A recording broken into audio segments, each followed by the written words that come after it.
Бауыржан Момышұлы, қарттық туралы толғаныс. Қарттық аяғымды тұсап, үйден шығармай, отбасында көгендеп қойды. Қолым қалтырап, түрегелсем, тізем дірілдеп, буыннан әл кеткенімен көкірегім сайрандай ашық, ақылым тетік, көзім әлі де қырағы. Ойдың жүйріктігін кісі қартайып, өсекке тұтқын болғанда ғана біледі екен. Ел іші, ақыры үй шаруасына айналысып, тірлікке алданбағаннан кейін өткен кеткеннің барлығы ап-айқын болып, көкірегінде сайрап, көз алдында жолдай жосылып тұрады екен. 90 түрлі шешуі бар торқа сияқты іліге түйіле шатысқан өмірдің тоқымасын 90-дағы қарт шешуі оңай ма деп те қаламын. Бірақ та төрінен көрін жақын болғаннан кейін денеден кеткен күш ойды өрге сүйреп, қанды қайнатудың орнына жаныңды көрге сүйдеп, тәніңді күннен күнге дамыл таппай суытқанын сезген соң, сарғайған жапырақтай дымқылға түсіп шірігендей, кей кезде ойға терең сүңгіп отырып, мүлгіп қалғу қарттықтың серуен жолдасы екендігіне бүгін көзімде, ақылымда айқын жетіп отыр. Кеудірген қарт денені ой кернеп, сыздауықтай сыздататын мезгілде аз көрінбейді. Тек өткен кеткен ғана өне бойы ми қонағы болып тұрады бермейді.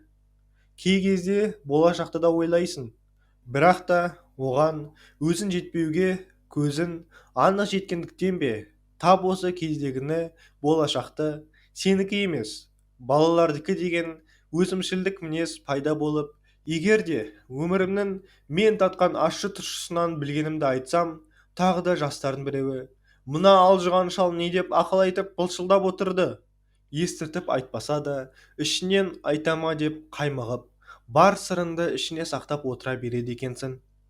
Зерігесің, ойдан да қашық болғың келеді.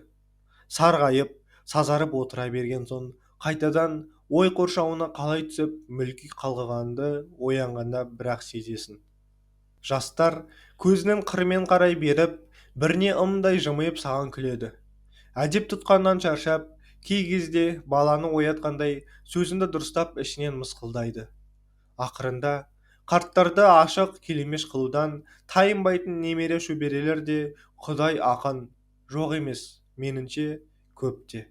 Оларға ызаланып, құсаланатын да дәрмен азықтан ба, әйтеуір елемеген болып отыра бересің. Өйткені олар ойлап, ұялып басылмайды, басынады.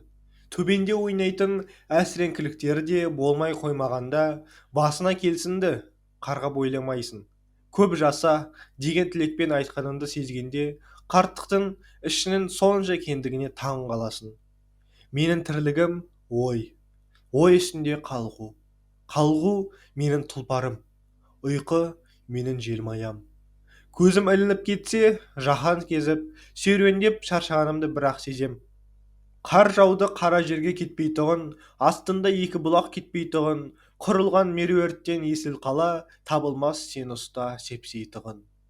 Қарттықтан мүгедек болып отырып, өзіңді өзің бұл дүниеге ертең бір сүгіні кететін қонақ санағандықтан ба, кісі өмір қадірін қартайғанда шынымен ақ білеме деймін.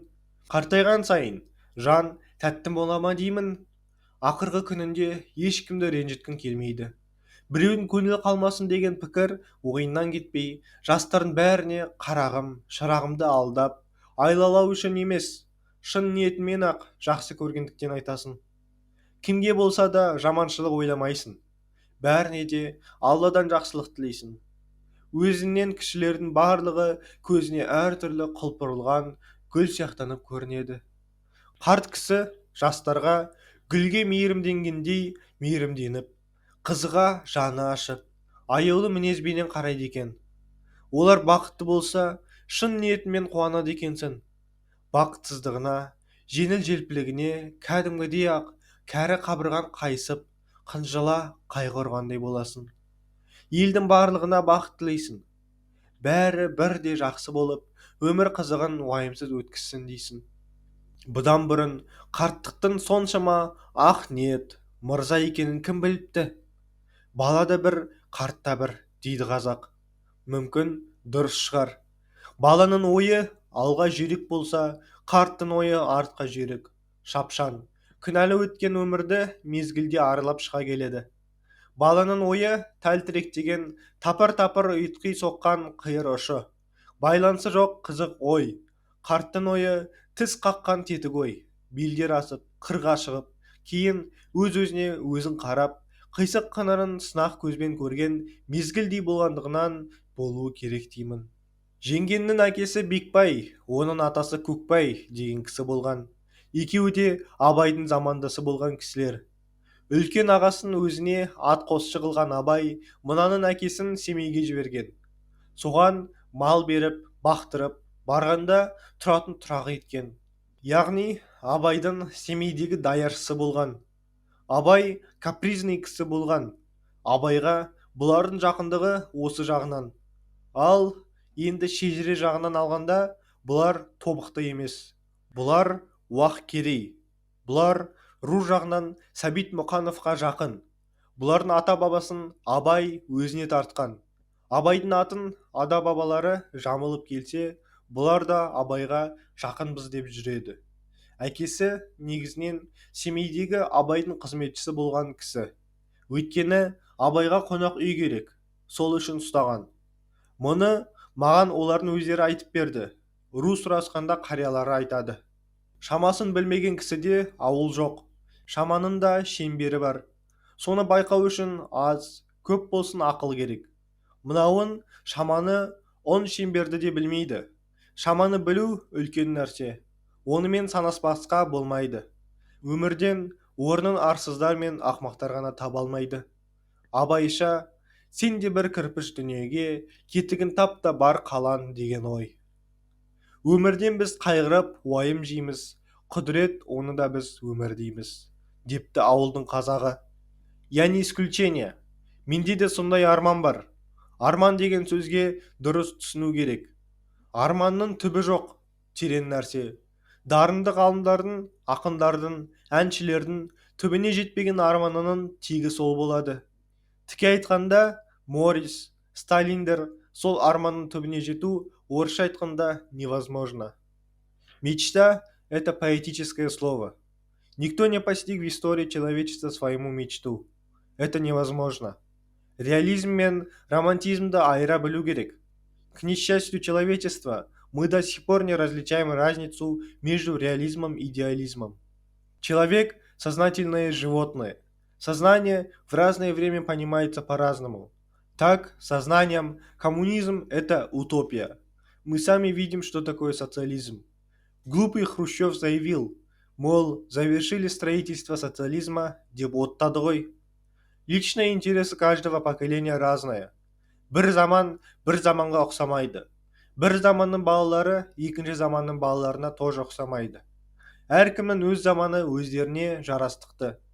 Олардың жақсылығы да, кемістігі де болады. Оларға пайғамбар болудың қажеті жоқ. Поэтому всякие предсказывания – это абсолютная ерунда. Кішкентай мысал. Өзіміздің бел баламыз кейде тілімізді алады, кейде тілімізді алмайды. А предсказывать будущее – общее явление. Это очень строго безответственное явление.